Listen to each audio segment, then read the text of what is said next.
Good evening, everybody, and welcome to this webinar from Yorkshire Rewilding Network. I'm joined this evening by my fellow trustee, Tony Beardsall, and by our project officer, Jessica Penrose. In the background is our treasurer, Debbie Davitt. The observant will notice same surname, that's my wife. But we'd also say get well to other committee members, John Hartshorn and Sammy Mennell, who would have been here this evening, but both have COVID. Not the only people at the moment, but we wish them a speedy recovery. We will this evening go through a bit about the background to the network, about what we get up to now, and then talk a little bit about our ideas for the future. And we would very much welcome your contributions to that. And in fact, as we go along, it would be nice if you felt like putting in the chat, just say hi, where you're joining us from, and we can see who's around. Our committee as a network is 9 of us. We operate mainly through subgroups, which we'll come to later. But we decided to do this webinar because we meet a lot of people and get asked a bit more about what the network does. So we decided we'd have a webinar to explain it, and we will put a recording on the website.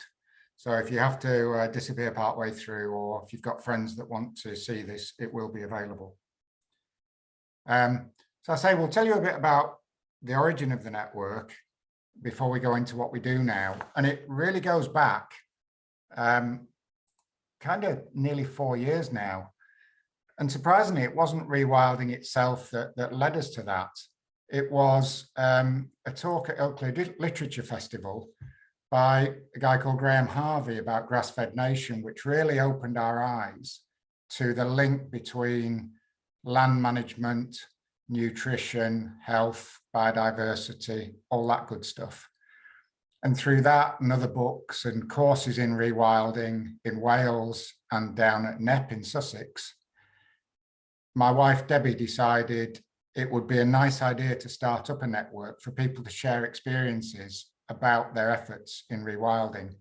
Because on one of the courses, we met lots of people actively engaged, but really all thinking they were the only people doing it.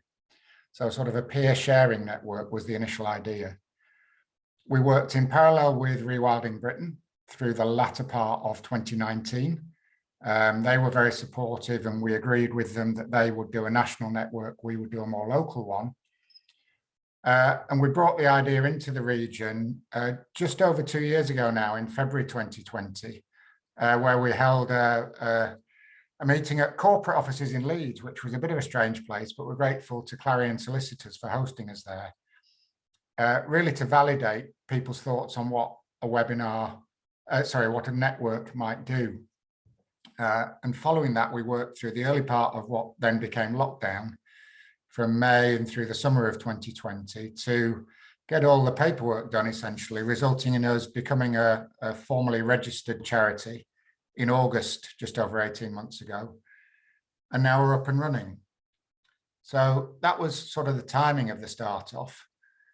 And as a charity, we have a formal purpose. And this is one of the few bits I'll almost read, but it really is about bringing together anyone in the region. It's about connecting people, inspiring people, enabling things, being a catalyst for rewilding to happen. It's not explicitly about buying land and trying to rewild it. We very much see ourselves as the networkers and connectors. There's still a lot of scope within that purpose as to how we go about it. And we thought early on about sort of an ethos about being inclusive, but expanded that to talk about the voice that we use, which we found useful in a lot of our communication. That covers the inclusion element, which is both who we welcome in the network, which is everybody, preferably in Yorkshire, but we're not choosy, and about what we term rewilding, which we'll come to in a moment. There's a lot of polarization, and in some cases, people tell us the word rewilding is toxic. We are always keen to listen to those views and discuss them and really try and seek common ground and emphasize the possibilities, but also acknowledging that there are difficulties and concerns for people. That pragmatism, I think, is the word that comes through. And partly because of that, we do just take the view that any small positive action is better than doing nothing. It can become paralyzing to think there's too much to do, but we must start somewhere. And I guess in our hopeful approach, we try and stay away from too much target setting. And for us in rewilding, mindset is key, with the aim to establish natural processes and let nature lead, so not to manage too much.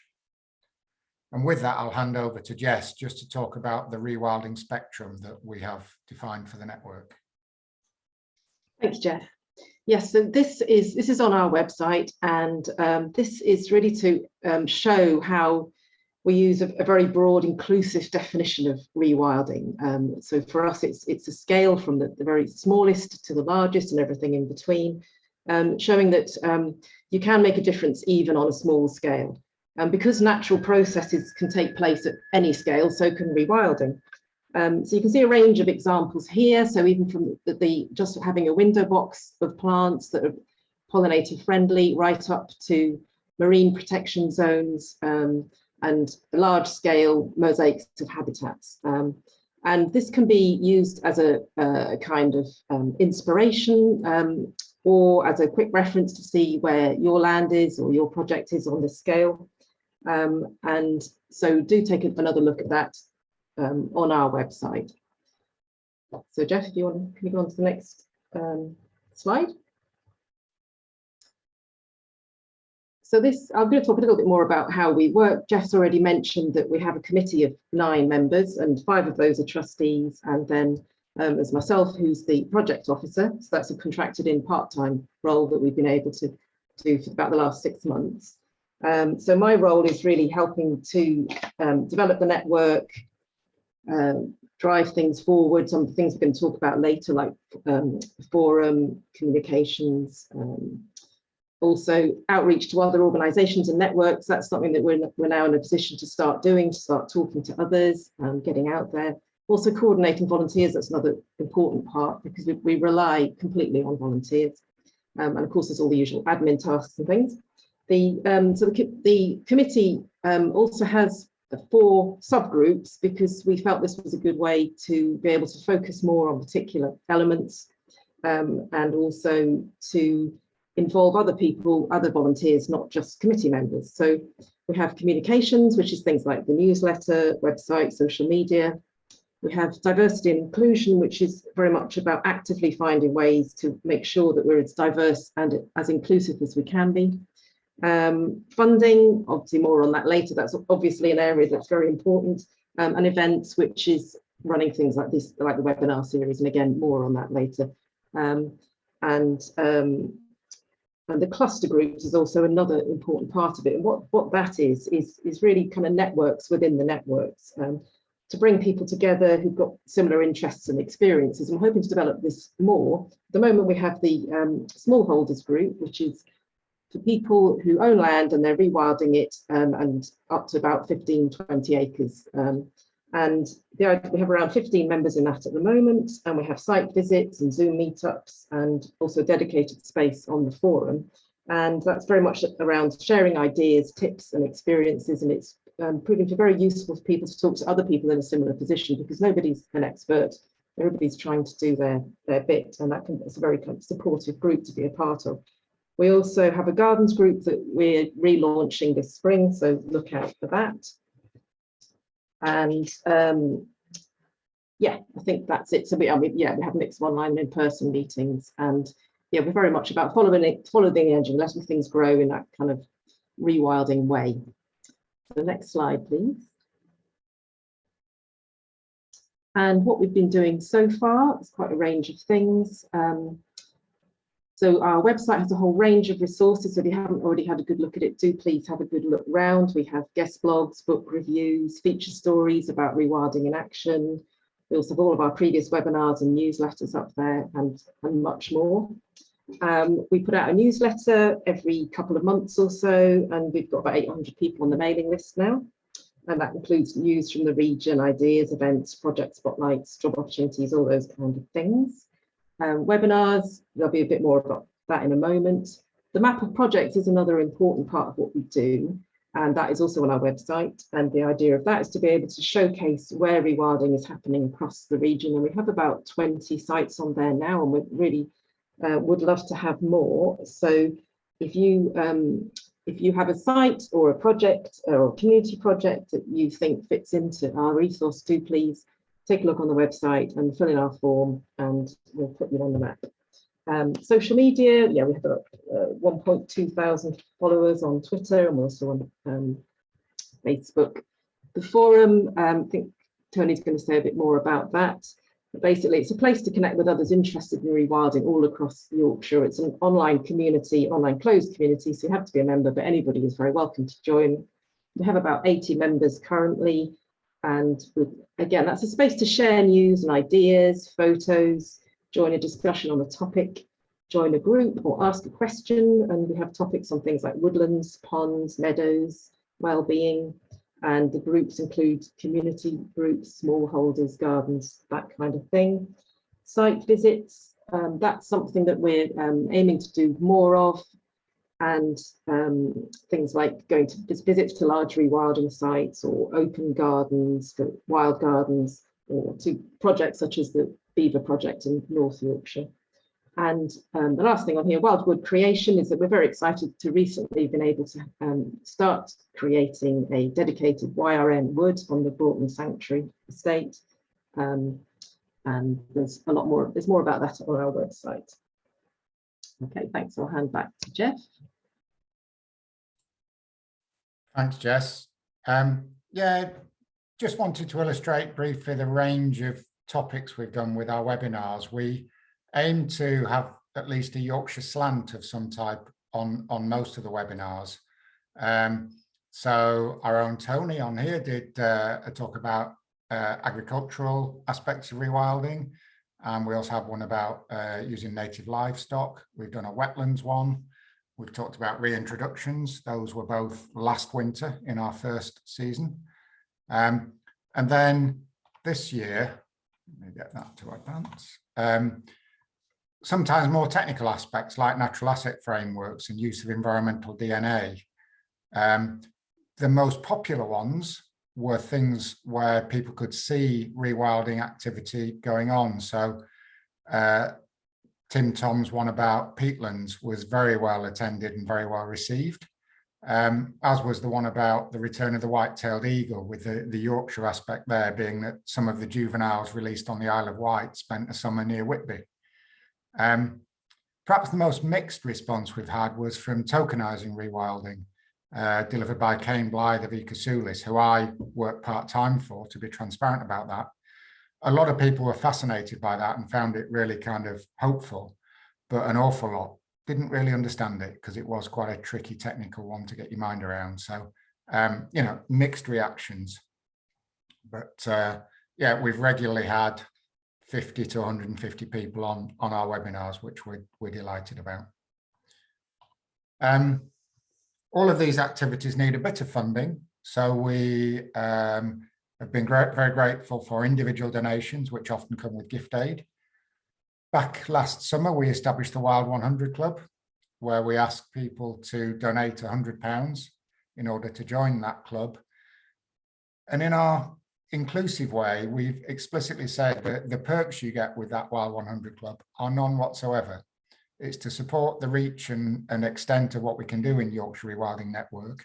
But we didn't want to make it kind of a VIP exclusive thing, because that would just go completely against what we're trying to achieve. We've also had a bit of business sponsorship and got a grant from the Matthew Good Foundation in spring last year, and we're applying for more grants now.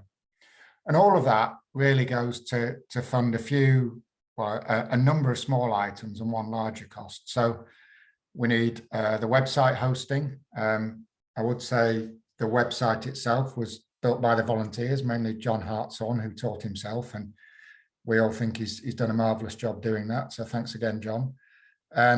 With content written largely by people in our comms group. So we're always welcoming feedback on how we can improve that and any other areas. but also the Zoom license for these webinars, and a little bit on insurance. But what we'd love to do is be able to fund time for Jess a bit more, because we can only go so far with volunteers. So a fair chunk of our funds do go on the project officer, even though it's quite a shamefully small amount that we're able to pay Jess per hour, and not that many hours per week. But it's starting us off, and we are making progress. On a webinar like this, apologies, I can't fail to show the web pages where you can donate or join the Wild 100 Club, as 15 of us have, as you see on the right there. It really does make a difference for us, both the donation in itself, and when we go to apply for grants, we can reference how much support we're getting from donations. So thank you for those. I'll pass on now to Tony to talk through some of the future plans that we have for the network. Thanks, Jeff. Okay, so as you can see, we have a broad range of future plans. I'm just going to hone in on a few of them. So firstly, the forum. Have you found our forum? It's, as Jess mentioned, a place to share and connect with other members of the community of the network. So if you haven't found it, I really would suggest going to find it. We're hoping that as our forum community grows, then we can really start to gain momentum in our discussions. And there's already some quite exciting discussions happening. So yes, go ahead and find it. If you've got any confusions with it, please do just get in touch. And another kind of large part of our future plans is regarding the urban areas and diversity. So at the moment, I'm leading the diversity and inclusion subgroup, and we're very aware that currently the rewilding movement is fairly underrepresented. And we really feel that it's important that everyone has the opportunity to learn about rewilding. We're aware that there may be some people, Yorkshire residents, who aren't aware that we need rewilding, and they may not be aware that there's that we have biodiversity loss, pollution, the threats of the climate crisis. So we feel that it's really important to be able to offer that through the network. So through developing a presentation and finding opportunities to go and speak to people, whether that's schools, youth groups, WIs, just community groups. So that's a really exciting area for development, and of course through that diversifying the network as well. So we're hoping that by reaching out, other people will want to join, to learn more, to connect. And we're hoping, all being well, that a rewilding festival in 2023 can take place. This would be an opportunity for us to inspire. So we would hope to host activities that create deeper and new connections to nature. Of course, it's a rewilding festival, so we would hope that it would take place in a wild context, a wild environment. We'd like to use the arts to communicate the potential of rewilding. And as I've been mentioning with diversifying the network and outreach, we would really like to invite new audiences to join the rewilding revolution. The festival would also aim to inform, so we would hope to educate participants in a different way, mainly through immersive experiences as well as talks. But the experience of this festival we envisage will be most valuable. And then we also hope to connect. And of course, as Jeff said at the beginning, is a crucial part of the network. So connecting to new and more diverse members, as I've mentioned, to each other through our shared experiences, and also it would give us opportunities to connect with the broader rewilding community through our associated PR and social media. So stay tuned for the Rewilding Festival in 2023. We're very excited. Of course, funding dependent, but where there's a will, there's a way. So also, we are hoping to develop our network further into the south and east of the region. We have a very healthy contingent in the west and the north. So anyone in the south and east, if you know of any other people, then please do just spread the word. And then, of course, are there things that are not on that slide? What do you suggest we develop in the future? We'd love to know your ideas and your thoughts. So please do let us know in the chat. Okay, and thank you, Jeff. If we can go to the next slide. Okay, so how can you get involved? There are many ways you can get involved. Many of them are through your own Steam, so they're popping up on the slide as we speak, but there are ways that you can get involved more directly with the network. So firstly, site visits and meetings, we're hoping that those will develop, and we really welcome you to come and join us. Just speaking through personal experience, some of the site visits that we've had have been a really positive way to connect and feel inspired. And I think the hope that surrounds the network and rewilding more generally, I think the idea of being inspired through hope is very much, as Jeff mentioned again, a part of Yorkshire Rewilding Network. It's our foundation. So you really feel that in the energy when we come together. So I couldn't recommend those highly enough. And also another one that I would draw your attention to is joining a subgroup. So it has already been mentioned that we're all volunteers, and Jeff did say that our motto is kind of something is better than nothing. But of course, the more that we have in our subgroups, the more momentum, the more steam and time that's being invested, the more we can do. So if you do feel like you have time, it would be great for you to get in touch with Jess and just mention maybe an area that you'd feel most excited about, and perhaps where you might be able to lend your skills. But of course, everyone is welcome. So yes, we'd love to see you in a subgroup too. I think that's it from me. Thanks, Jeff. Thanks, Tony. And the last part I'd like to run before we hand over for sort of questions and discussion is to run a short poll to ask you to indicate different ways that you may like to get involved. It allows you to choose more than one thing. So I shall get this running. There are two questions about how do you picture yourself getting involved, if at all, and whether you have joined our forum. So if I launch this, you should now be able to pick as many options as you like from the first question, and just one choice or other from the second question. So I can start to see people adding into those. Thank you. We'll give that a wee while. And do please put any questions for us in the Q&A. Debbie is keeping an eye on the chat function to see if there are any sort of questions or prompts coming in there people would like us to expand on. I did notice Michael Clark, who's the, I think I get this right, Michael, the Scotland chair of the Nature Friendly Farming Network, who is a lovely ally of ours, and suggesting a webinar jointly with the Nature Friendly Farming Network, which certainly sounds like a great idea. Thanks for that one. We'll give this a little while. I can see about 2/3 of people have participated so far. I'll present these in a moment. I'm delighted to see we've got 2 so far saying they might present a webinar.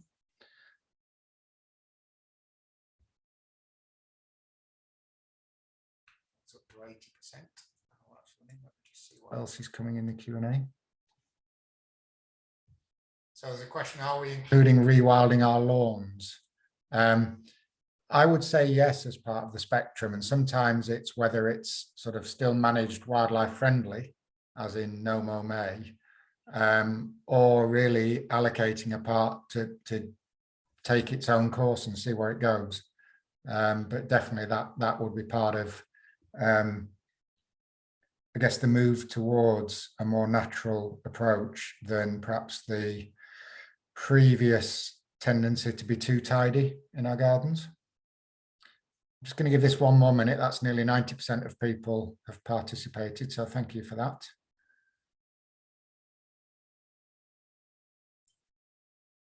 So we can share the results. So 42 people participated. Thank you for that, out of the 47 that are on the webinar this evening. So really a sort of 3 front runners in this first part about practical volunteering, connecting, which is great to see for us as a network, and finding out more.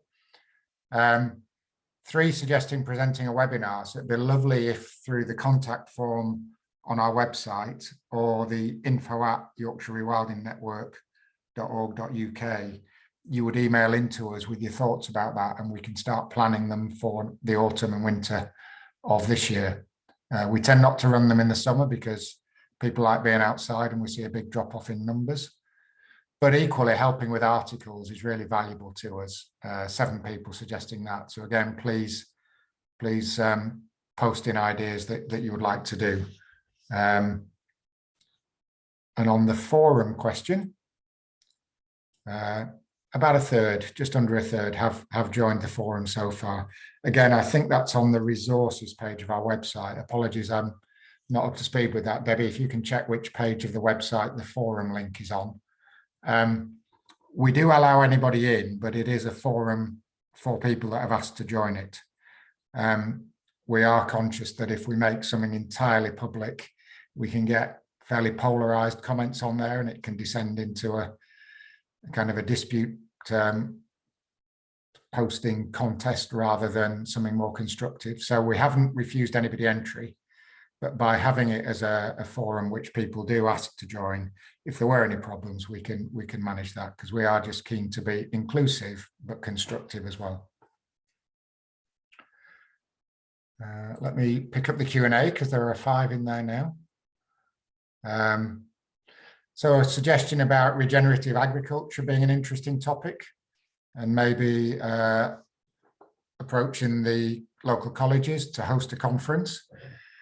That link with regenerative agriculture is one I find really exciting. I think the shift has been happening already, and the shocks to pricing of things like fertilizer for various reasons this year are really making people think twice about amount of fertilizer used in agriculture. So that's definitely a topic where there is overlap. I'll try and pass some of these questions to Jess and Tony as well.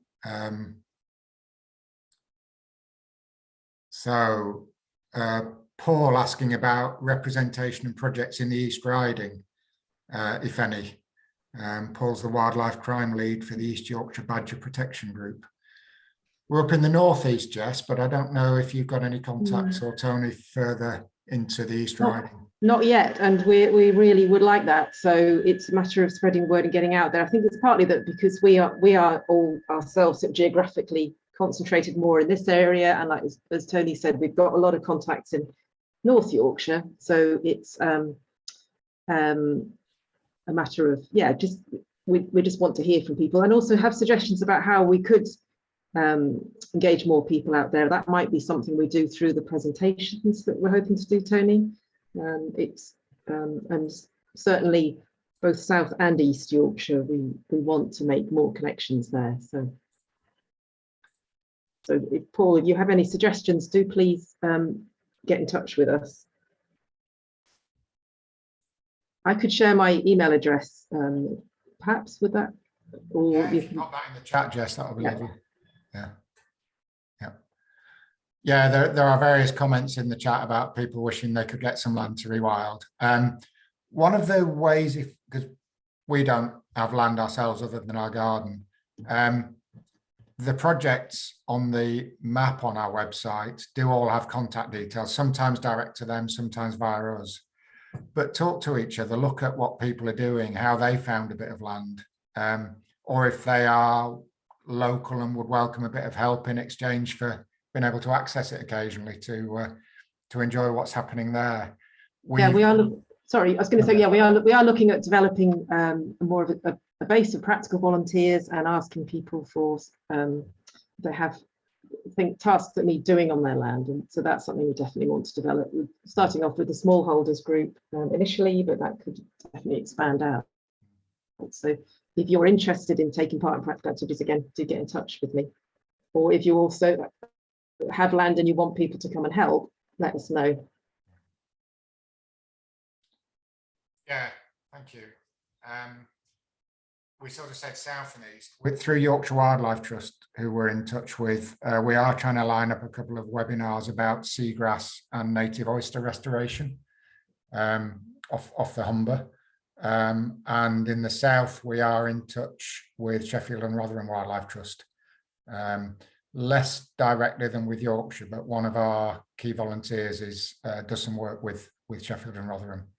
So certainly we're very conscious of getting further south and east if we can. Thanks to those who've done what I should have done and put on there as to where to get access to the forum. There is a link now on the homepage of the website as well as on one of the resource pages. There's a question here about could there be advisors for individuals? None of us within the network are professionally qualified to give advice that you would rely on. However, we are all kind of inured enough in rewilding that we can signpost to things, maybe offer a bit of basic advice, but it's really not what you would want to rely on before you start either investing effort or money in a project. But we know people that do. So by all means, get in touch and we can signpost people to advisors. Interactive nature of webinars. A question about, people being able to see each other. Through the last 2 years, when there've been so many webinars, it is sometimes possible to do interactive ones, but the tendency is if you get more than about a dozen people, my observation would be, people forget to turn the sound off and you get a lot of background noise and people talking across each other and it becomes hard to do. So we do make it meetings, which are much more interactive when we have smaller groups. With 50 people on a webinar, it does get difficult, I'm afraid. So we'll keep that in mind, but unless Jess or Tony have seen anything elsewhere, that's tricky to do. I think it could be, we could have Zoom discussions on particular topics if people wanted to. So, and that also could be done through the forum, I think. So if there was any particular kind of, I think it would need to have a focus really, rather than just be an open thing, and probably limited numbers perhaps. But say if you had, say, 20 people who all wanted to talk about a particular thing, then that could work well, because you can also be put into breakout rooms and things like that. But I think it would be a different format to the webinars. But if you certainly do let us know if you'd like to do more of that, or like to give that a try. Yeah, thank you. Question here about whether we're in contact with local authorities, particularly in the big cities, about rewilding. Tony, I think you mentioned in our future plans about more in urban areas. Yes, I'm not sure about funding or expertise. I might, Jeff, do you know of anybody that we would sign? Well, one of the routes, which I think Jess is actually meeting tomorrow with somebody at Yorkshire Wildlife Trust. The Wildlife Trust have just got lottery funding. I think it's called Next Door Nature, about people having access to nature. So that's something we'll be talking to them about, whether we can play a role in that. We've links with people at Wildlife Friendly Otley, who have been trying very hard to get Leeds City Council to stop mowing the verges in Otley, without success, last I heard. So indirectly, but that definitely is a place to develop. I'm enjoying some of the chat about wild camping spots and seeing Martin Wood-Wetherill. Nice to see you on, Martin. And Martin was one of those at our kind of focus group 2 years ago in Leeds, and really helped shape the direction of the network as we set off. So thanks for that. Sam, thanks for the idea about using breakout rooms. That's something we could do, I think, of people getting to know each other without having to have 50 people all on at once. I'll go back to the Q&A in a minute. I'm just trying to catch up with the chat. I think I've got there.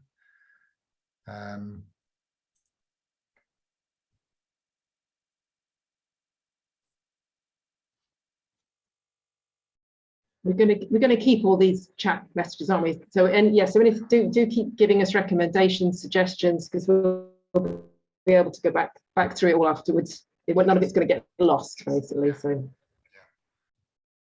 Yes, and Debbie just points out that the forum is useful for discussion as well. And that's probably going to be our first port of call when we set up in-person events, to advertise it through that, because we can keep track of manageable numbers.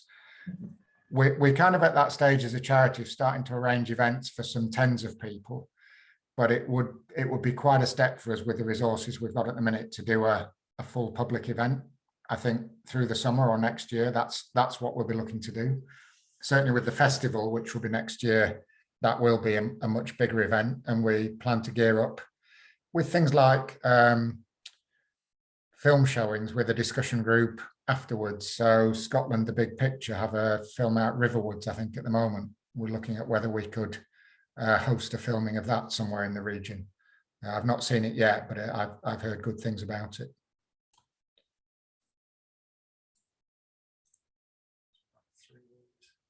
When will in-person events start again? Well, some of them are restarting now, because the beauty is we can be outside and not freeze too much.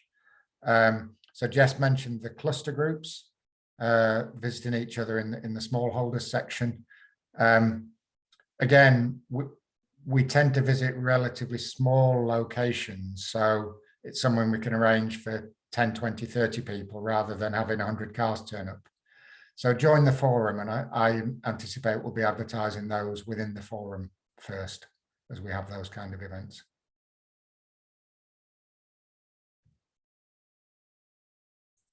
I feel I'm just going to rely on Debbie to prompt me any that I've missed.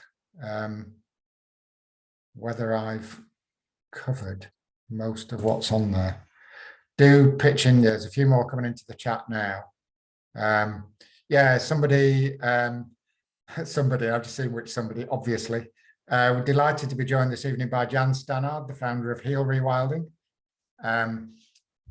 Jan points out that Heel has a live event in Manchester on Monday, the 25th of April, with Rachel Everett talking about Summit Fields. So do look on Eventbrite for that one. Jan has put that in the chat and is getting a few hellos back.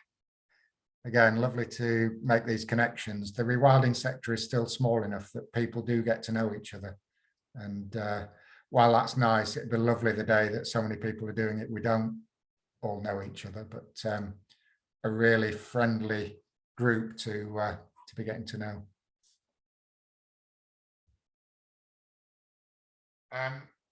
Jess or Tony, are there any bits that you feel you didn't do justice to before, just for 5 minutes to cover? Otherwise, I think we've covered most of the things that have come in. Prompt from Debbie as well, asking people what kind of in-person events they would like to see. So please pop those in the chat if there's a particular thing you'd be interested in.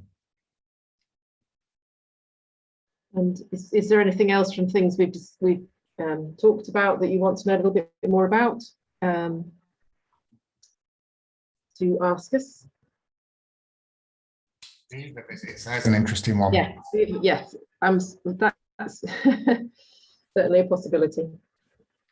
There's one beaver trial in Yorkshire at the moment that I think just about 6 of us were able to visit. It's very restricted on numbers, so we may be able to repeat that and open that to people from the forum. Yeah, we're going to certainly be trying to see how many we can get going on that. And we also know of other sites in Yorkshire that are very actively investigating introducing beavers. So I just noticed here, so Rachel's put in chat about wanting individual stories of different projects. So that is one of the things that we have been doing with our featured stories on the website and also guest blogs. But we're certainly open to doing more of that. And also, again, on the forum, we're going to be asking individual landowners or people in smallholders group or others to tell us a bit more about what they're doing, maybe over a whole week. I mean, it's a live event. Okay, yeah, both. That could certainly be done as well. What do you mean, actually having people coming along and talking? So that could be either, I guess, a sort of panel event or having speakers followed by a real networking of people in the room or at the festival. Yeah. That is something we looked at for a month or two ago, but COVID went a bit weird, so we didn't manage to do that. But we would love to have that as an in-person event with 2 or 3 projects, just talking for a quarter of an hour and then people mixing. So yeah, do keep these suggestions coming. It reinforces what we thought we'd like to do, but don't always get the resource to do, and it just lets us prioritize. Yeah, and thanks Anita for offering to do the blog. That's brilliant. And got another question about, are there any plans to do education about rewilding? Tony, that's definitely one for you. Tony, yeah. So absolutely. It depends what you mean by education to begin with, but we are developing a presentation that hopefully we can adapt to different audiences. So it's a very general presentation at the moment, and then we hope to take it to different places. So I'm not sure who's asked that question, but if you did want to specify kind of what you meant by education, then I can be a bit more specific. I see. Are there any plans to do education? Yes. So yes, there are. Have I answered your question?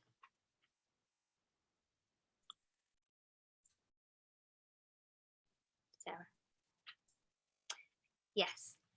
Okay. So I'm not sure when you join the presentation, but we hope to be able to do presentations quite soon that explain a bit more about rewilding and well, really the basics, and then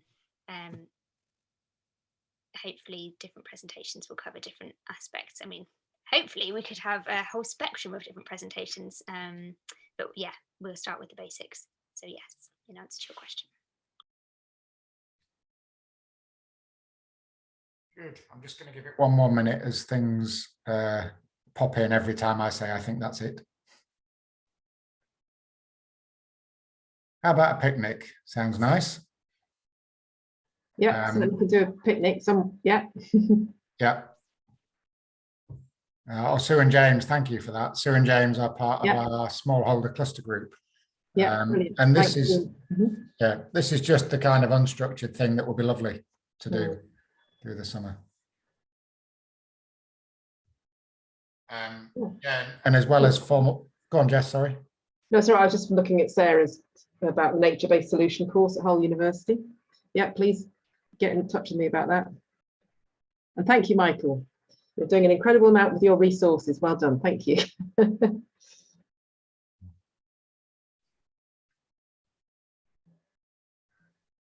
It's great to know you're all out there and interested and with us, and that's what it's all about. And it is relevant to sort of share what you're doing with friends and colleagues and things. Yeah. Debbie and I have been a bit sometimes kind of, I wonder what our friends think of us doing this kind of stuff. We're not bothered. We're just curious as to what they would think. And so Debbie let some friends know about this webinar who we thought may not be particularly interested, and got a beautiful response just about, thanks for doing this. It's sort of not my prime interest, but somebody needs to do it. So it's nice to see it being done. And it's just things like that that, you know, give us that extra impetus of energy to keep expanding what we're doing. And all the comments we're getting back this evening as well. So also find that rewilding is sorry Jeff, rewilding is a great conversation starter if you're in a situation where you don't know anybody, or equally quite a fun challenge to try and get rewilding into as many conversations as you can with different people. So yeah, it often brings up a very interesting conversation response from others.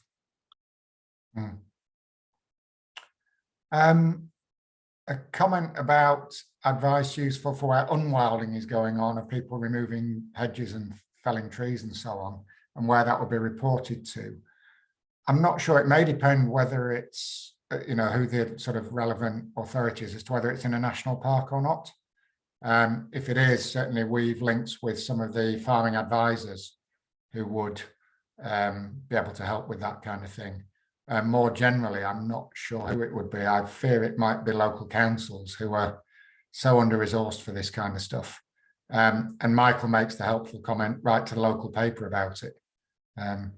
I think with a lot of this stuff, the ideal would be to talk to the people doing this and seeing if they realise what they're doing, but quite often that can result in a fairly definitive response, which isn't what you would hope. It's worth trying if it's possible and talk to the landowner. Absolutely, Josh. I agree with what you've just put on there. Yeah, it is dispiriting to see some of the things going backwards. We've tried to put more effort into people that are sort of on the page, convertible, you know, keen to work with us. I think that's the most thing we can do. Finding out who owns the land can be tricky. That's Trish has asked that. Local farmers do often know who owns which bit and whether it's tenanted or owned.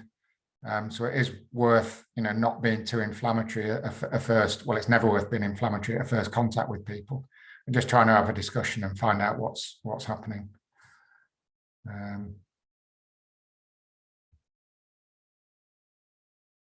Paul offering to give us some short training sessions on wildlife crime, if we thought that appropriate. I know that's a particular problem around parts of this area, and really hard to get my head around. But yeah, all of these are great suggestions, which we, as we've said, will keep track of the chat.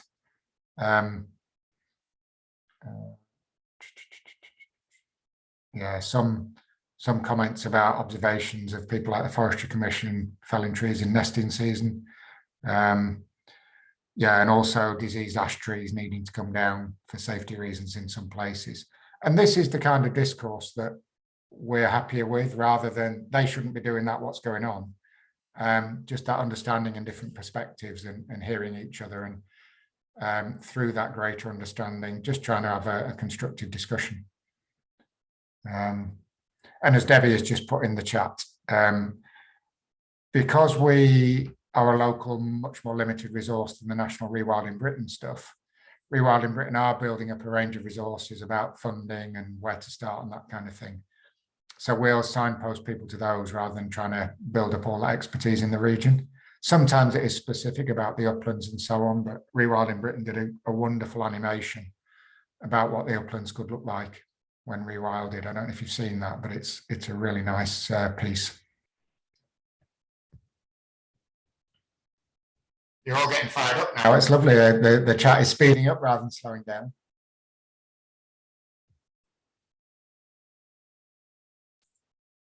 He says I've killed it with that comment.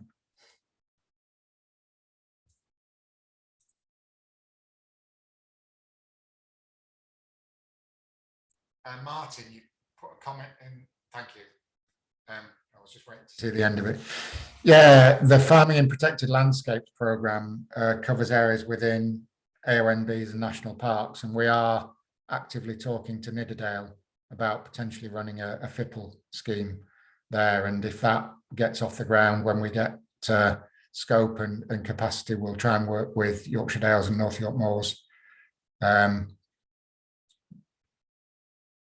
We do have Howardian Hills, a little bit of North Pennines, depends how far you stretch into the region.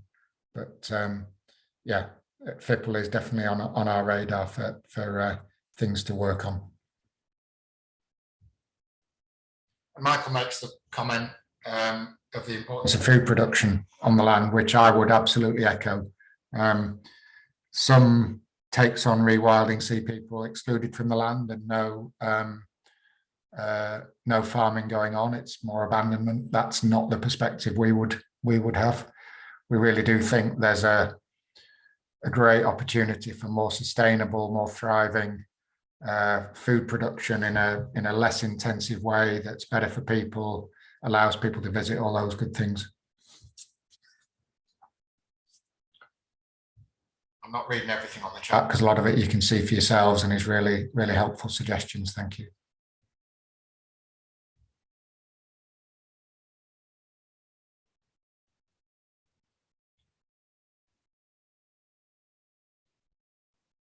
Yeah, one last one from Debbie, remembering all the things that I'm not. Thanks for that. Book reviews are always well received. You know, we love putting them on the website so people can see what sort of things are popular or out recently that you might not have heard. I've certainly picked up 1 or 2 books from there, and it was actually Jess giving Debbie a book that I saw that led to me getting work with Ecosoulis. So, you know, there is employment coming in rewilding now, and let's see more of that. Good. Well, I'm delighted that we've had just under 50 participants this evening. We have recorded it, so we'll put this up on the website and on our forthcoming YouTube channel. Last question, just about who are FIPL. FIPL is a scheme, stands for Farming in Protected Landscapes. That's about 6 people have just put. It basically allows innovative sort of pilot approaches to be trialed in national parks and AONBs. I forget whether it's DEFRA originates, but it's awarded to each protected body. So each national park or each AONB has its own funds, usually with a FIPL officer, which I think is a great job title. So look on their websites. They generally have contact details for that, because it is quite a broad program with a very light application process compared to many others. Good. Well, thank you again to everybody. Thanks to Jess and Tony for stepping in to do some of the slides that John or Sammy may have done. And again, get well soon, those of you struggling a bit at the moment. I've really enjoyed this evening. I hope you have. This is our last webinar for this season as we plan it at the moment, because everyone will be more outside. Do please try and join the forum. We'll let you all in. And that's where I expect we will advertise in-person events first, because we can manage our numbers a bit more like that until we become a much bigger entity. Jess, Tony, anything to say? Otherwise, I think we're done. No, just say thank you for being here, and thank you for all your comments. And yeah, join the forum, keep in touch. We're all part of this community. Great, thank you. Yeah, thanks for me too. Lovely. Okay, I'll end the webinar there. Thanks, everybody.